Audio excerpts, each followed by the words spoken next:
So thank you all for joining us. Thank you for dealing with the short notice on pivoting from in-person to virtual. I'm sick and did not want to be coughing or whatever all over. And I think maybe April will be better weather for an in-person meeting. We'll all be coming out of our hibernation. Hopefully, fingers crossed, the weather will be good. Thanks to Shawnee for being flexible with us on the hinterland space, and make sure you pass along our thanks to Hayden as well. Okay, so today I sent the agenda, but we'll be talking about, I'll be doing a presentation that kind of gives an update on percent for the arts funded projects. And then after that, we'll have a discussion about better promoting the work of AC3. And then we'll end with a brief discussion on agenda items for April and June meetings. Excuse me. And all of these items, of course, were brought up in our discussion in the last meeting, right? When we kind of programmed these AC3 meetings, the non-budget cycle AC3 meetings. Okay, so I'm going to go ahead and jump into the presentation. I am going to ask, normally, I know we're an informal group, but I'm going to ask everyone to save questions until the end of the presentation. I want to make sure we get through with enough time for our good discussion around better promotions for the AC3. So yeah, I want to make sure that we can get there. So let me share screen. Can everyone see my screen okay? Yeah, great. Okay. So to start, this is a summary of all of the percent for the arts allocations by year with the total for all the years. And to remind you all, 26, 27 is the year, the fiscal year we just had budget discussion about. And it's still technically a projected amount, the 201,000. We haven't gone through budget to finalize the budget yet. So that is still a tentative amount. This is the breakdown of capital versus operating. And to remind you, capital, when something is funded with capital funding, it is permanent physical artwork, so murals or sculptures. And operating funding goes towards non-capital art, which is generally arts education, literary arts, performing arts, and visual arts. And to remind you, for those of you you might not know, but the first 2 years here, the first two rows, by code, we weren't allowed to use percent for the arts for operating for any non-capital art. So the first 2 years were just capital art because we actually had to go back and revise the arts policy to enable us to spend percent for the arts funding on non-capital art. Okay. So now I'm going to go through each bucket, so capital and then non-capital art, and I'll give an overview of the projects, and then I'll kind of get into the details and where each project is at. So the first couple rows here, My Rochester, which was a murals program, and Locus Focus, which is a mosaic art program, those were our very first percent for the arts projects in this newly implemented percent for the arts program. We released an RFP to find a consultant to manage a murals program and an RFP to find a consultant to manage a public art program. And those are those two projects. And then, of course, we used or are using percent for the arts funding for the arts and culture plan for the city and county.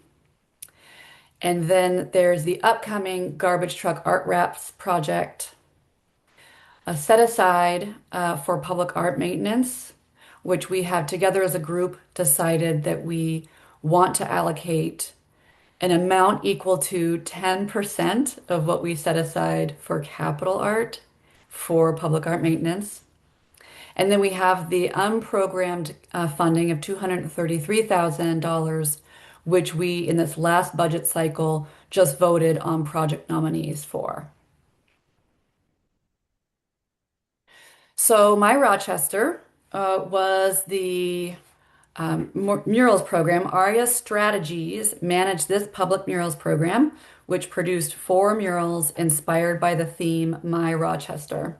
And three of the murals were designed by concept artists and then installed by a mural artist, providing the opportunity for the concept artist to gain experience in mural installation. And the fourth mural was designed and installed by one artist with three apprentice artists helping out with installation. So this project is complete. These are the locations here listed: Avenue D Art Center, Edgerton Art Center, Lincoln Library, and School 19 in the Southwest Quadrant. So this is the Avenue D mural pictured here. Here is the mural at Edgerton Art Center. Shawnee. Shout out to Shawnee. This is the mural at Lincoln Library. This is the one that was concept developed and installed by one with three apprentice artists. And it's worth noting that this is a memorial mural for Edgar Santa Cruz, who was a food access advocate who died in a hit and run. And Lincoln Library, at the back of Lincoln Library, is a food pantry. So there was a connection there on site with Edgar and his work around food access. And then this is the mural at School 19 in the Southwest. I want to mention, related to thinking about promoting the work of AC3, in April of 2024, yes, 2024, 2023. Oh, I'm a little fuzzy. We had one day that was a celebration of all four murals being completed in one day. So we had events at all four locations, kind of in sequence. We started at Edgerton, went to Avenue D, then Lincoln Library, and ended at School 19. And there was kind of a different event at each location. It was a really cool thing. The Edgerton Art Center was kind of the biggest in terms of there was a big group of people that showed up to celebrate the murals. Avenue D was a little bit of a smaller event. Um, Lincoln Library, there was a screening. That's the picture at the top right-hand side here. There was a screening of a short documentary that was made about Edgar and the mural. And then on the bottom there, there's a School 19, which there was like the principal was there and some of the school staff to celebrate the completion of the artwork. And in each one, there was media there as well to kind of capture the story for each. It was a cool day. It was an exhausting day, but it was a cool day. Okay, so Locust Focus was the other when we released an RFP to find someone to manage a public art project. Rock Arts United was selected to manage a mosaic artwork project called Locust Focus. Um, and artists were selected for a mosaic installation at School 22. School 22 has a kiln on site, and the community will participate in the installation of some of the tiles. The project also includes an oral history component. The stories of people that currently live in Konya, the neighborhood Konya, and some that used to live there are have been recorded and will be accessible to users of the mosaic or viewers of the mosaic through QR codes in the tiles. And the Central Library's digital oral history archive will be home to the oral history that is collected. So there's two artists involved in this. Nada O'Day from Buffalo is the mosaic artist, and Almeda Whitus, the local storyteller, is involved in the oral history component. Additionally, with the oral history component, Dr. Kate Mariner of U of R, who is an oral historian, was assisted in the recording of the sessions along with a group of her students that are involved in oral histories. And we're making good progress. We're expecting or hoping, projecting installation for this summer. And this is off to the right. There's a rendering of what the installation will look like. There's a mosaic piece that will go on the wall, but there's also what the team is calling a story stump for that can be used as a seat, but it also includes some mosaic tile work. As we're envisioning this as not just a mosaic, but potentially a place for oral history, um, like live oral history telling, storytelling. And then this picture here of people includes from left to right, the art teacher at school 22, Almeda Whitus, Miss Medley, who is a community liaison at the school, Nada O'Day, the mosaic artist, and then the architect, one of the architects for RCSD. And it's a cool thing to note that the Miss Medley, the community liaison for the school, was a former dance student of Almeda Whitus's. So when Miss Medley was a little kid, she took a dance class with Almeda Whitus. A lot of community connections with this project. Okay, and then some of you are familiar with, to varying degrees, where we're at with the city and county arts and culture plan. So we had, I'm going to not spend a lot of time on this because a lot of you are involved in the steering committee, but do want to refresh your memory and let you know where we're at. We had our first round of engagement in 2025, going into 2024, going into 2025. We're currently in drafting phase, and that phase has taken longer than we expected, as happens with a lot of projects. Our next steps will be to release the draft, the first draft of the plan, which should happen this spring. Then we'll follow that up with a second round of engagement. And we're excited for that to be happening in good weather, fingers crossed, because that's always a better context for engagement. And then the projected then release of the final plan after revisions that we incorporate with the engagement happening in this year. So end of summer, early fall, potentially. As you may remember, I don't know, I can't remember if I mentioned this earlier, but Percent for the Arts funding is $125,000 of this, but we were able to also get two grants to support the work, one from Farish Foundation and one from Community Foundation. And then, of course, the county is also putting forward some money for the plan. And just to give you a little more details on engagement, so we really had the kind of two buckets of engagement. We're engaging residents to really explore how can we better serve residents through art and culture. And then art stakeholders to really look at how can we better support artists and organizations and arts institutions.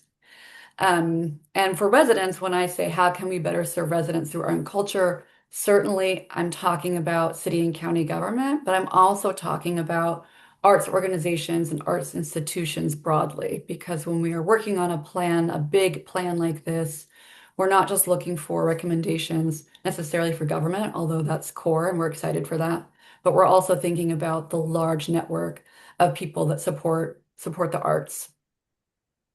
So these are the different types of engagement methods that we used for each of these buckets. And this is a general looking at how many people we reached through each of these buckets in the first, or methods in the first round of engagement.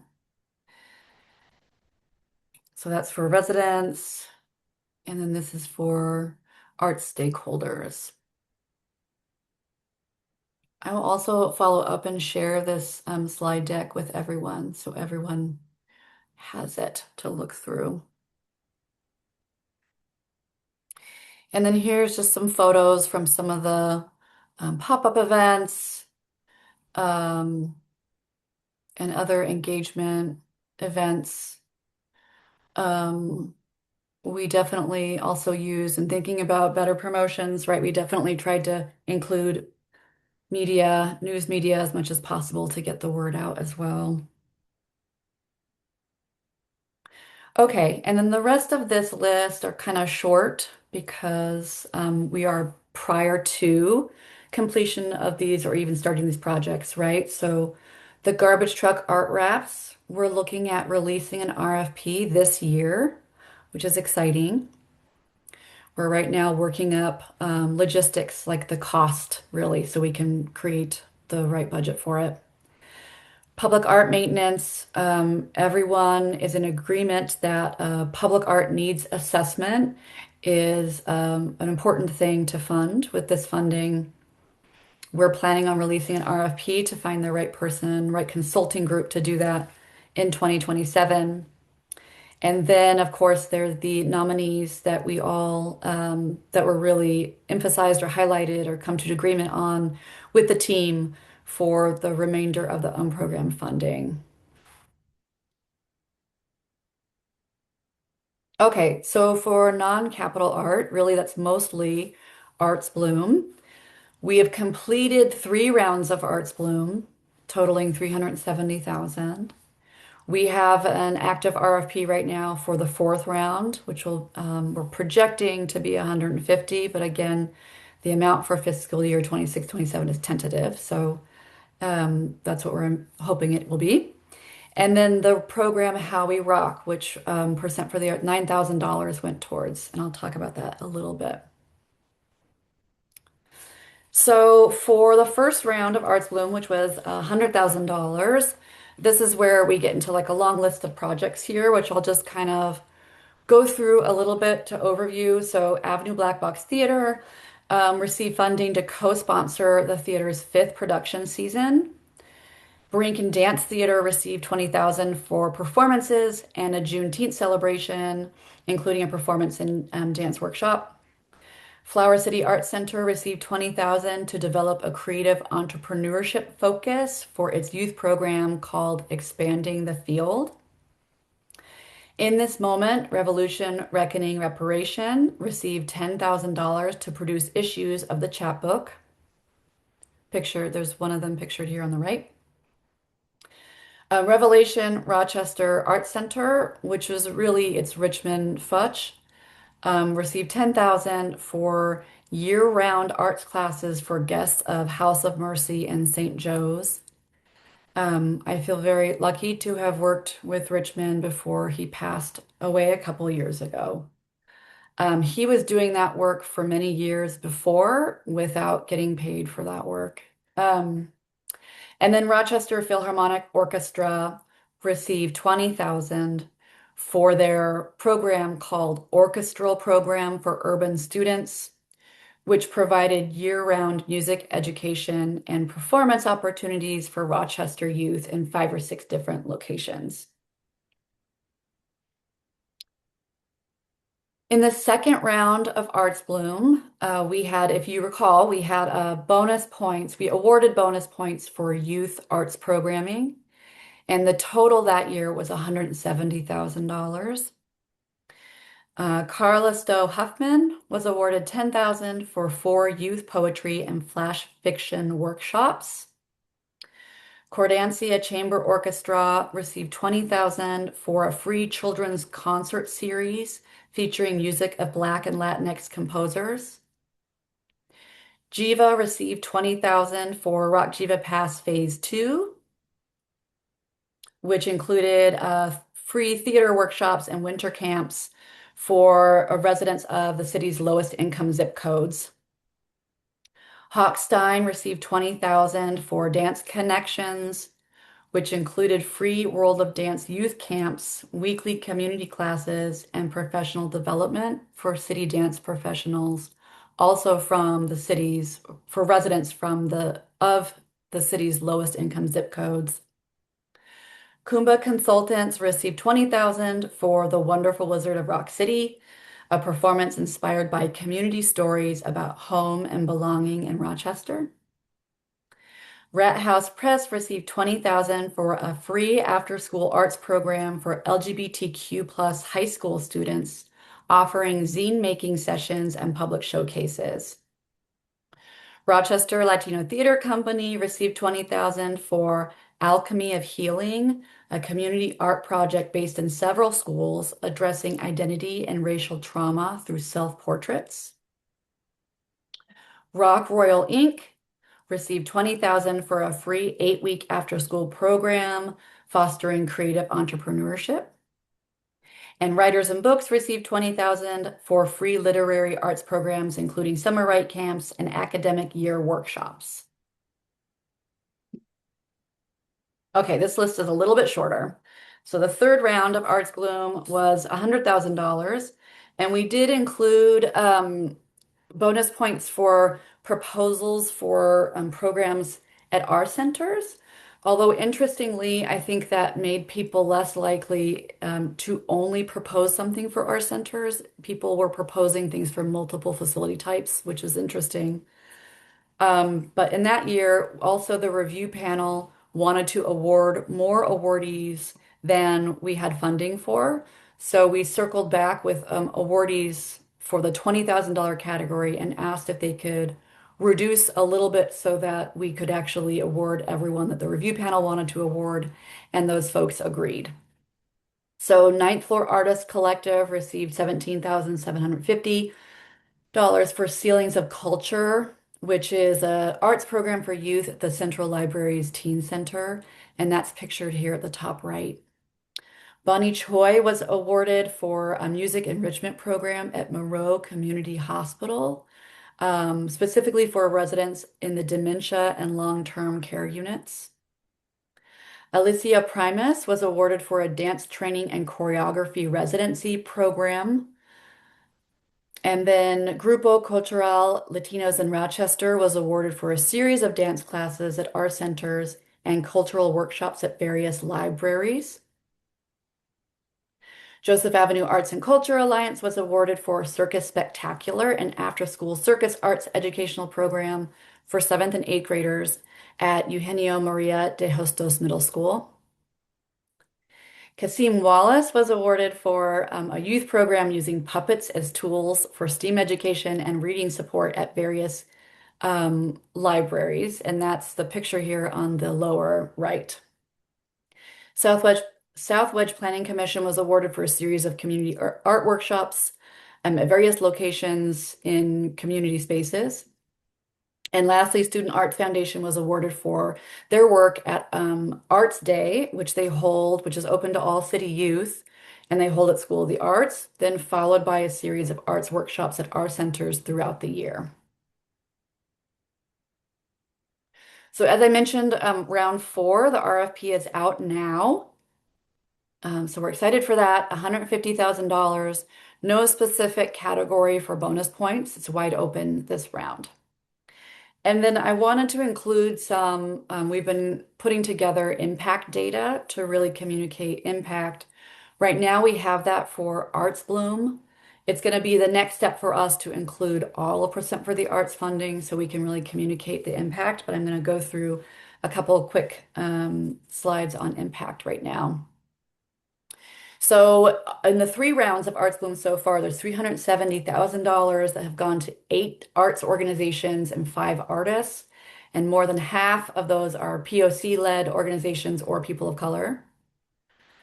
These projects, it's funded paid work for 413 people, 216 people of color, 229 women, and 27 non-binary people. Arts Bloom, the 3 rounds have funded 23 youth art programs serving over 2,000 youth and 10 art programs for adults serving around 1,200 people, which includes approximately 400 people experiencing homelessness. And then this is kind of a quick list, right? I'm going to sound like an auctioneer here, but over 20 performances, 1 cultural event, 3 art exhibitions, 1 booklet release panel, open orchestra rehearsals for youth, and 9 celebrations of youth art with families, all with a reach of over 5,000 people. And then this is the last one. All programs and events occurred at over 30 locations, including schools, libraries, our centers, as well as local arts orgs. And there has been a lot of interest, even in the year when we didn't have youth bonus points. There are a lot of people that are interested and serve youth through arts programming or otherwise. So as part of Arts Bloom funded programs, there has been 35 paid positions for youth, programs that support literacy and build bridges into arts careers. And then last, with non-capital, you may remember Regine Antoine, who used to work for communications and has since transferred to a different group in the city. She started the How We Rock program, which is the idea of the city paying photographers to document events in the city to kind of show the spirit of the city, which culminates in an art show at the City Link Gallery. So we had the first round of that. I think she will be trying to carry that on to ideally make that into an annual program. But this was the year that we Percent for the Arts funded it. And then lastly, there is one project you may all remember who have been around for a while, Centering Youth, which includes capital and non-capital funding. So Centering Youth started as a grant application, really with the idea of using an arts lens to engage the topic of youth trauma. So really thinking about the different ways that youth in the city experience trauma through exposure to violence and multi-generational poverty, most recently COVID, and of course, educational disparities, and how art can be used as a place to set a place to begin healing and talking about trauma and expressing oneself.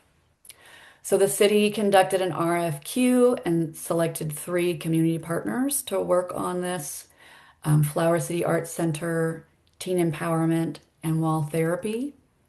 The partners further developed the concept into the idea of creating one art park per quadrant in the city. The first one is going to be at Ryan Art Center. And right now, they're in the first phase of the project where they're working with a team of 12 youth that they're calling the Youth Design Team, who will really develop the idea for what arts programming they want to see then delivered in the spring and maybe into the summer.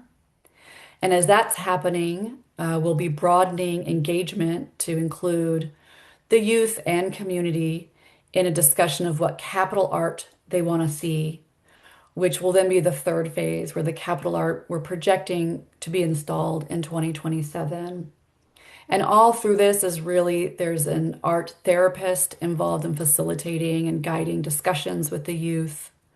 And the idea that the youth are being engaged in terms of there's paid positions for youth, they're developing leadership skills, they're having a chance to create art and learn how to create art. And then they're being apprenticed in really installation of art and how to make art happen.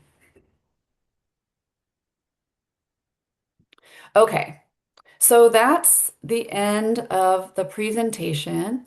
Let's take a moment. Oh, good. It's 1:30. Okay, so we're halfway through. Any questions on any of that? It's a lot of information, and I want to say I really intended to have kind of a quick reference table for you all.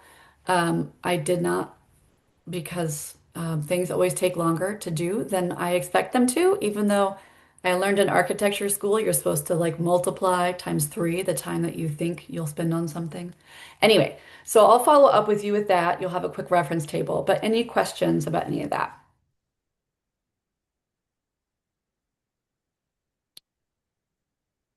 Okay. If you want, feel free to, if anything pops up, feel free to email me questions, and I'm happy to follow up. Um, Heather, yeah. sorry, there was one question in the chat that Amanda had asked about if we have a cap on the size of any of the organizations that can apply for those funds. I'm glad you asked that question because we say we use the term small arts organizations in our Arts Bloom goal. We haven't set a size. So that's something I think as a team we can discuss.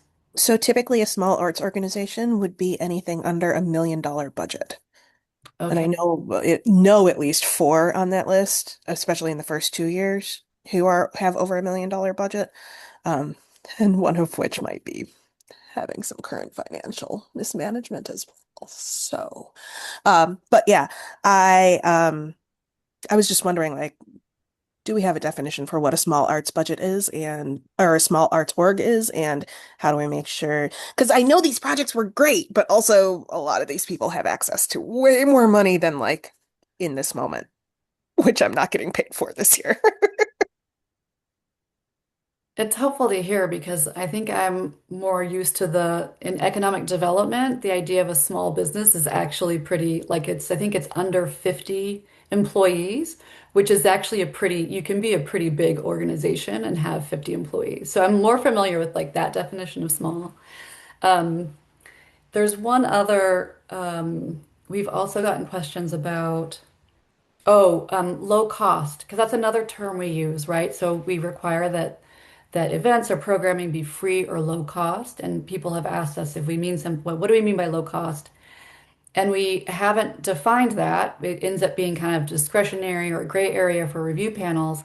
It hasn't, when we're reviewing, it hasn't become an issue too much, partly because so many applicants are actually proposing free things that those by far just score better than anything that costs money. But I think it is something that we should look at. I know special events they used to say free and low cost as well, but at some point, they set an amount. I can't remember if it's 25 or 50. I think it might be 25 or 50. I can't remember. I mean, those events are different, right, than what we fund, but I think it's been helpful for them to set an amount. So maybe that's something that we can add on to a future agenda to talk about those things and whether we want to set, and if so, where we set those markers. Appreciate that. Thank you. Yeah. The other thing I wanted to mention too, Heather, and I apologize if you were planning on doing this already, but I think it'd be good if we took a minute to introduce our newest member of the AC3 and new city employee, Sarah Rutherford. Hi. Um, yeah, thanks. Yeah, I just joined full-time with the city in my role as public art coordinator. Been running Rock Paint Division for the past 11 years, so happy to be here today. Thanks, Sarah. Welcome. Awesome. Yay. Mhm. Took us 10 years to get a full-time staff person. We did it. All right. That's great. Okay, so if it makes sense, maybe we can move on to the next item, which is the discussion about how to better promote the work of the AC3. And Thomas, I hate to put you on the spot, but I feel like this is something that you brought up in addition to other people, but I don't know if you want to kind of kick off the conversation. Yeah, thank you. For me, I think why I brought this up initially was because, well, a couple of reasons. I think that the general public, I mean, outside of, us and people who are involved with the arts, really is not aware so much of what's going on with AC3 and with the funding for arts and the arts projects. Yes, there's some publicity about that, and then when they happen, it's out there. But I think we need some strategy here about it's not just to publicize to the community, but it's to get the community buy-in so that this is part of their community. This is something that they have quote unquote ownership of.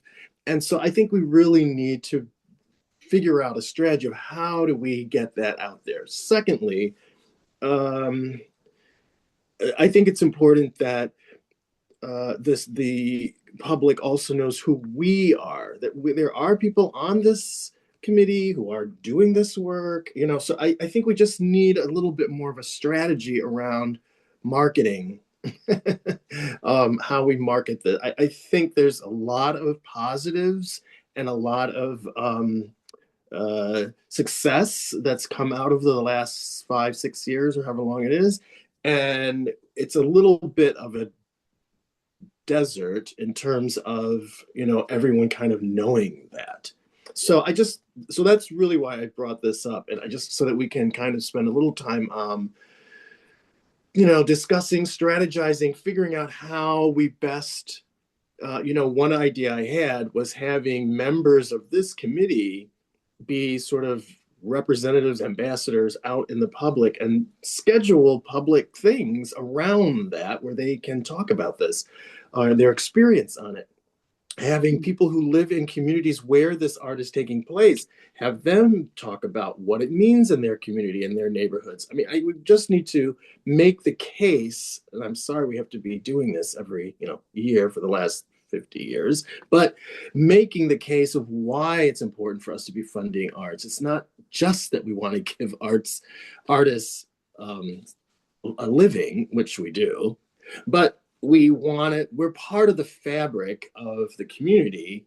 And so the community needs to be aware that we're here, we're doing our part, and this is why, and this is what you get from it. Like, we just need to kind of make this case, I think, clear for the general public. So that's my little, soapbox on that. I love that soapbox. Laura Gray Communications for the City of Rochester. And when we have been trying to build and really get with Heather and Kevin to make sure news releases are going out every time, like really anytime we're doing something. You all know this better. I'm new to being able to attend these meetings. And like, what would be our launch pad? I think, do we need a separate meeting to like dig into this? Does everyone want to come to that? Because like, what are we trying to accomplish? Let's get tactics. How can we support you? I love every idea you just said. How do we do then things to complement that even further? But there's a robust conversation. Also, does this sort of go in with when we release the plan? Or do we need to wait for that? Communications professionals love a hook. What's our Yeah, hook? I hear you with that, but Mhm. no, I do think we need a build up to the release of the report. I love it. Because I think the release of the report is sort of a pinnacle, but we Mhm. gotta like gradually get up to that pinnacle so that Mhm. once we get to the release, Mhm. we've got a swell of support. Yep. And I think that's what we need to strategize. So yeah, that's my sense on that. I love And it. yeah, I think we do need another meeting up for that. Yeah. Yeah. And do we want like a small steering committee that comes back and report? Do we just want I mean, there's a lot of phenomenal brains all right here. But that's timing and capacity and what we think would move the needle. But I'm all for it. I embrace it. I love it. I'm excited. Derek? Good afternoon. Hi, Thomas. I love the idea. Question: marketing. So I know we've done this with our from Jazz 90.1's perspective. When Genesee Valley Council for the Arts would ask for work or ask for proposals, they would actually buy advertising on our station. Say, hey, if you have a project or art or whatever, here's what it is. Here's the deadline. If you want to apply, go to this website, or your questions, go there. Can we do something like that with our committee?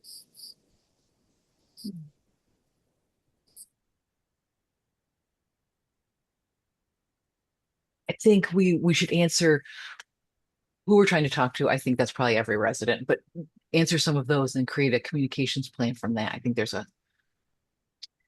and then budget, right? Communications itself, we hold no budgets. We help spend the budgets of departments. And what do we think about that? We've done amazing things with small pots of money. As you're saying, like radio advertising is not as expensive as people think.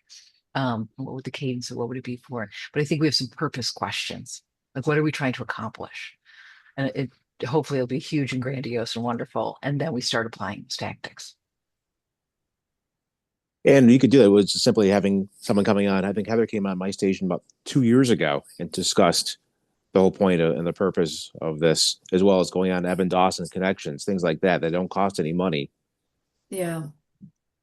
Yep, absolutely. And we love to I think tie also it does require somebody to press somebody in a PR office or something to press on that to make sure that people are feeling like it's A, important and B, timely. So it's not something that gets shelved.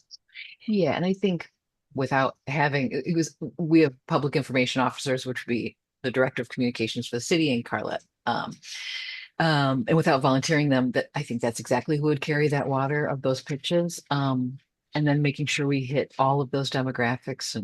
But yes, I mean, Heather and I have talked of this extensively of just getting a regular and consistent and constant cadence of arts in the city of Rochester and what we're doing to support it.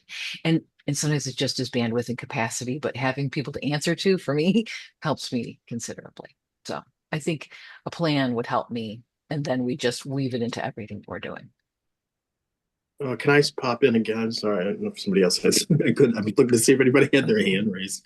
Um, I agree that we do need to do those sort of regular things like Evan Dawson, on the radio, etc. But I think we also need just feet on the ground. We need to be at the Caribbean Festival with a table. We need to be at the Lilac Festival, the Cross the Street Fair. Yeah, we need to be on the ground where people are.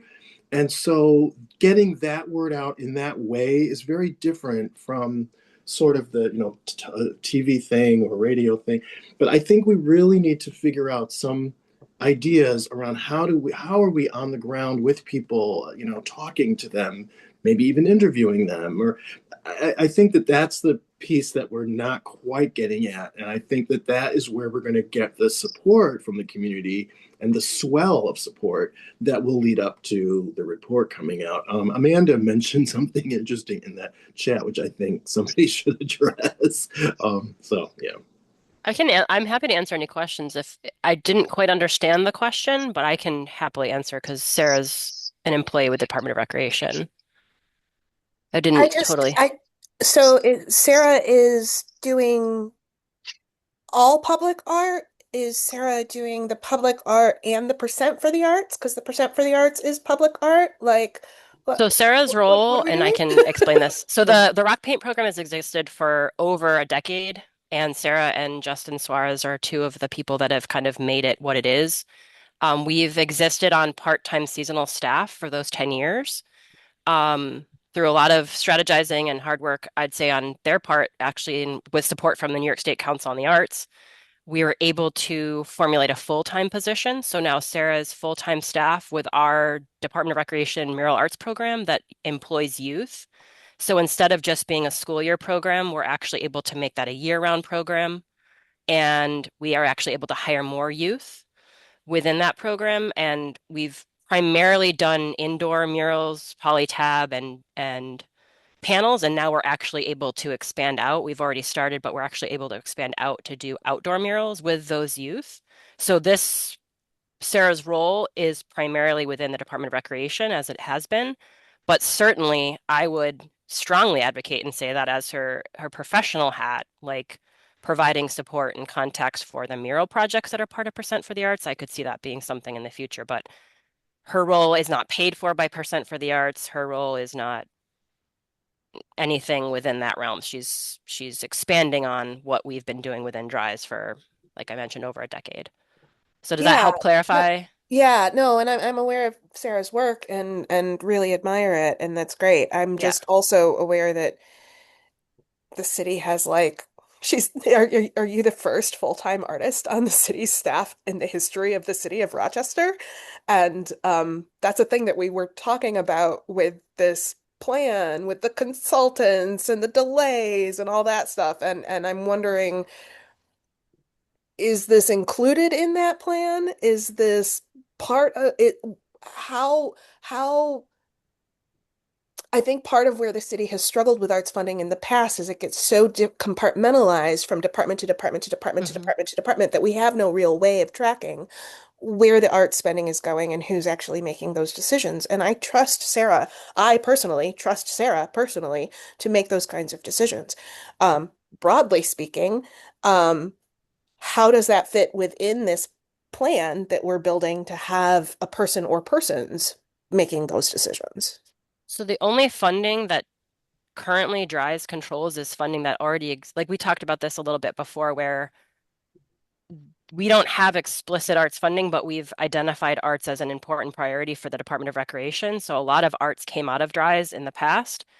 All of the funding that I have oversight over and that Sarah as in her role and Justin in their role is already programmed and funded within Dries. And we are would love to expand that pot of funding, but um, sh Sarah's an equal participant like myself in this committee and the city arts team, like anyone else on this group. She's just here as a participant. And I'm not sure if you're asking like, is she now controlling the percent for the arts? That is not the case. Um, does that clarify? I think Or Yeah, I think I'm not as clear about, I don't know what's happening with the plan or what's been discussed as right. far as staffing in the plan. This is something that Dries has been working on for a long time, and we just happened to the alchemy of funding and Sarah's availability and where the program was, we were able to piece together grant funding and city funding that I I mean, already had control over. from my perspective, it looks like you just did the thing that everybody else has been talking about doing for a long time, and that's really, really admirable. I just Oh, thank you. Well, want to I mean, know I how don't know that what the thing thing is that the fits plan's within talking the rest about of because it. yeah, so I don't want to confuse things. I don't know what the plan is talking about. This is, Okay, well, this is the but time. yeah, we're Quick. very, very happy to have Sarah full time, and we're excited to expand our program to year round and employ more youth. Okay, I think I can like make this like Yeah, go simplified. ahead, Heather. I can just make this simplified and short, which is, yeah, Sarah is, but I knew that this, I should have said something because I knew when we said public art coordinator, that was going to be confusing. Sarah's a public art coordinator for DRIVES, right? Which is still in the siloed. And the plan will address and have recommendations for like the broader like governance that will include that consideration. So yeah. Um, I think, yeah, we applaud the having an artist on full time. We're still siloed. That's And that's the a short of major it. part of what the plan is speaking to and what Heather and I and others are working on is enhancing our centralized capacity. Right now, there's a number of folks in DRIVES that are doing great work in the arts, and the same could be said for communications and special events. The same could be said for libraries. And same could be said for Department of Environmental Services, who does some capital art installation. But what we're lacking, and what Heather and I have been kind of doing in the interim is sort of serving as that centralized function to make things more coordinated, more consistent, establish better policies, that sort of thing. Plan's going to give us a lot of guidance on that. And ultimately, we think that some kind of centralized office of some kind that is sort of the, you know, the who Heather and I passed the torch on to out of city planning would kind of serve in that role. And then there would remain folks in other departments doing the work that they do.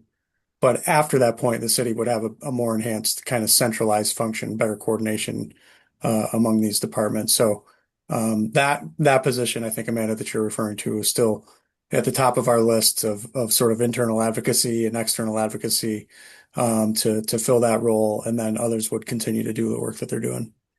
That makes sense. Thank you very much. Sure. I totally understand the confusion there. So glad that we could kind of look into that and explain how this all works together, because it's a lot of moving parts right now. And yeah. Yeah. Okay. Do we want to circle back to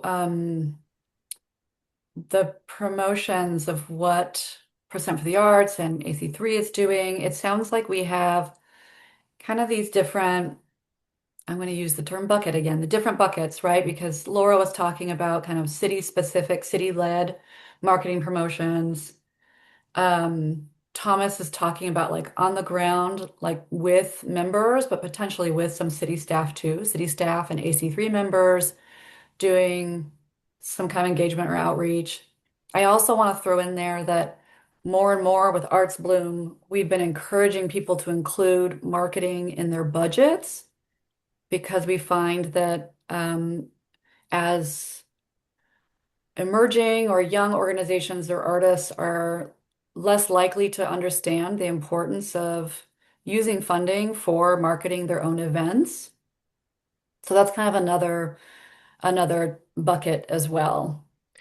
Does anyone have any other thoughts they want to add on to those or give them? I had one thought, and I think actually Rachel or Amanda's question kind of builds on what the thought was that I had about what Thomas was saying.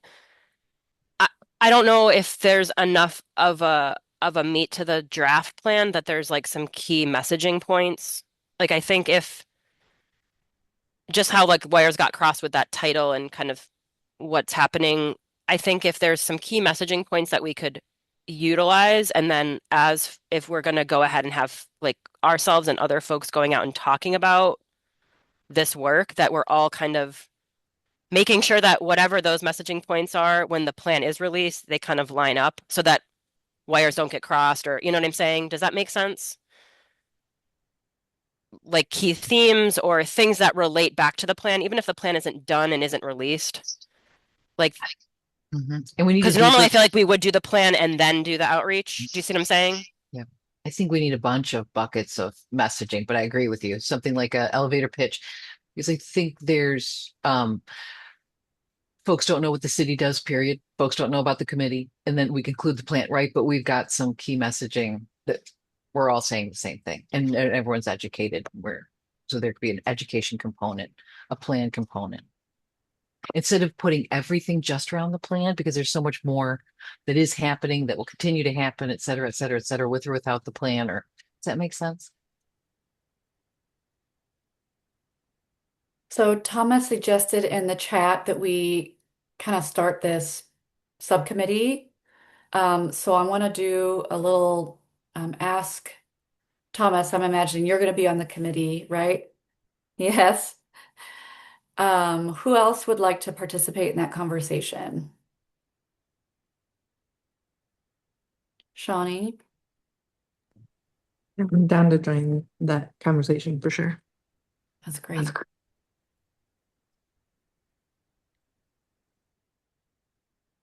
I'm down to join that conversation as well. Thank you, Sean.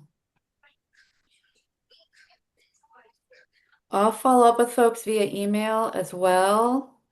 I think regardless of whether you're participating in the conversation, it could be helpful if we're thinking about getting members out at events. It could be helpful that you could also just participate, right? If you're going to an event, we could talk about ways that you could support those kinds of discussions and outreach and promotions, even if you're not part of this committee. So yeah, I think we can have that ongoing conversation.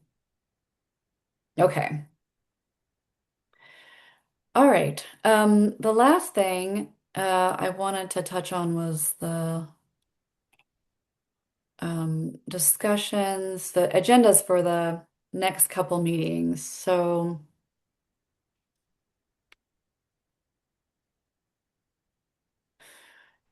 Oh, Blue, you have your hand up? Yeah, thanks. Can you hear me? Yeah. Not sure that it fits right now, but it generally is a general reflection and something I've kind of heard bits and pieces of over the last couple of years.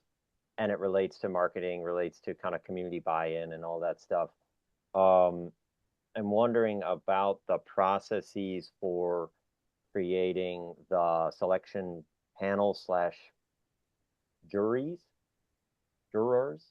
It's kind of a missing leg to this whole conversation about what has been done.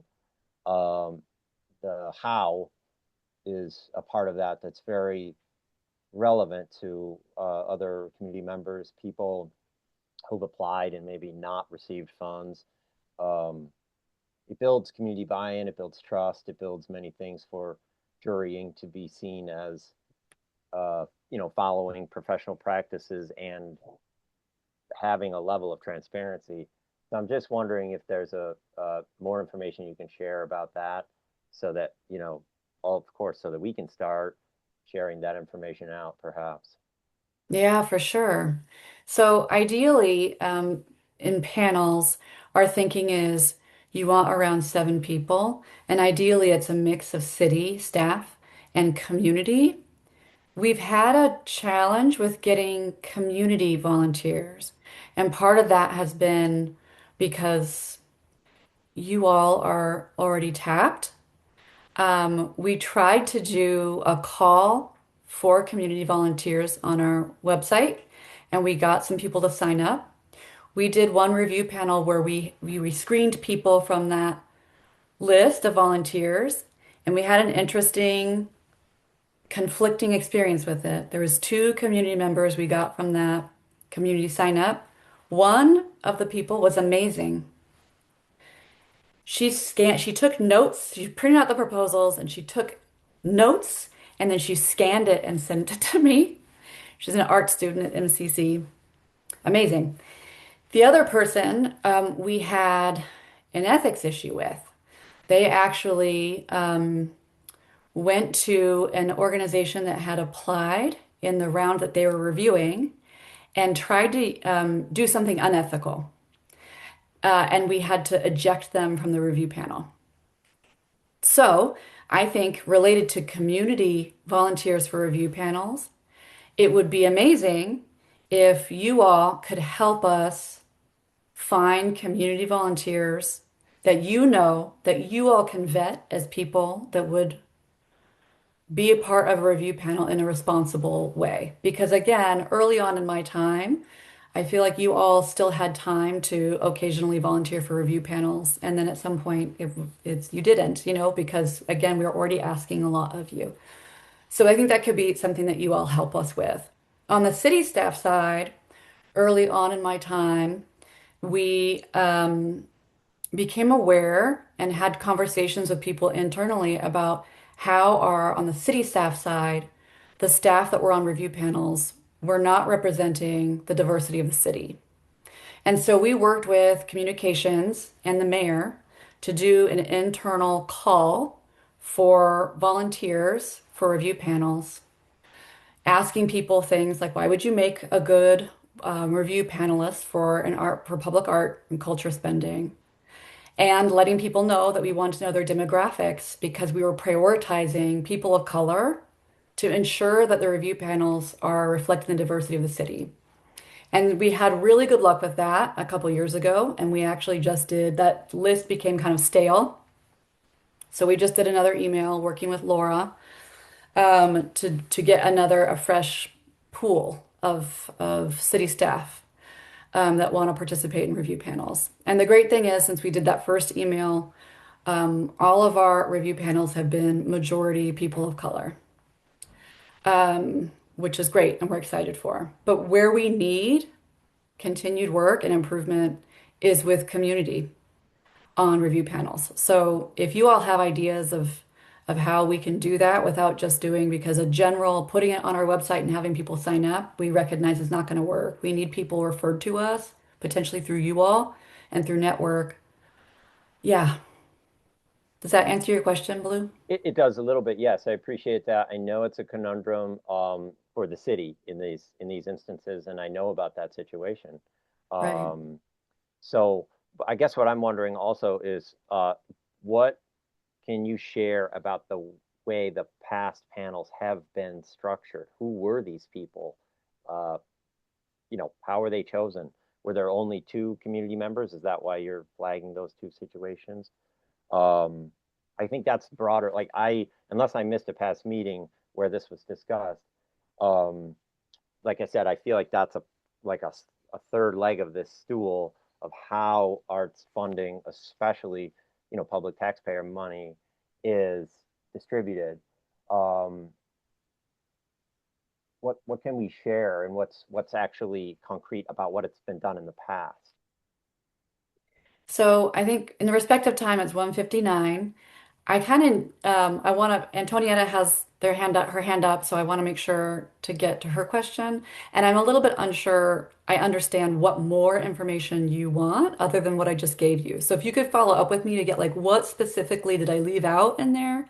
I do want to say that I'm speaking in terms of percent for the arts funding review panels. I'm not right. I'm not I can't answer the question about how DES does review panels or DRIVES does review panels or libraries do review panels. So that's unfortunately, that's the outcome of having siloed stuff is maybe we can put this on a future agenda so that staff from those agencies or groups can also discuss this.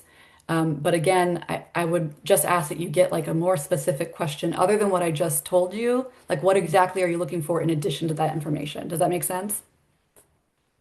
Sure, I can email. Yep. Okay, that'd be great. Thank you, Blue.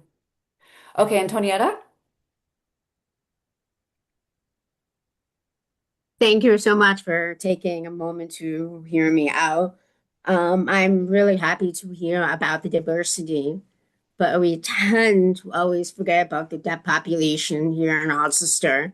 So I do want to bring up an idea that if anytime you have a call or promotion, maybe have someone to translate in ASL along with that call or whatever. So that way the deaf can access that with interpretation instead of just English. And I'm the admin for several deaf community groups on Facebook too. So anytime you have like an ASL interpreter plus the transcript as well as the call, I can post that on there to get the deaf community involved. I know we had two different focus groups last year that we did, and I want to follow up with that so deaf people can like sign up or whatever. So I just want to really at that perspective. Thank you, Antonietta.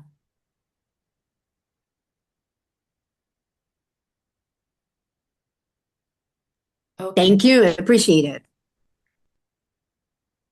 Okay, that is all we have time for, but I did want to so of the topics that we discussed for meetings, I tentatively put for April's meeting revisiting the AC3 vision and mission document and the discussion around federal impacts on DEI and the arts landscape. And then the June meeting looking at site visits, talking about site visits to recently completed or ongoing projects. And with the placeholder for at each of those meetings, we could bring up potential project ideas for the next budget cycle at any point.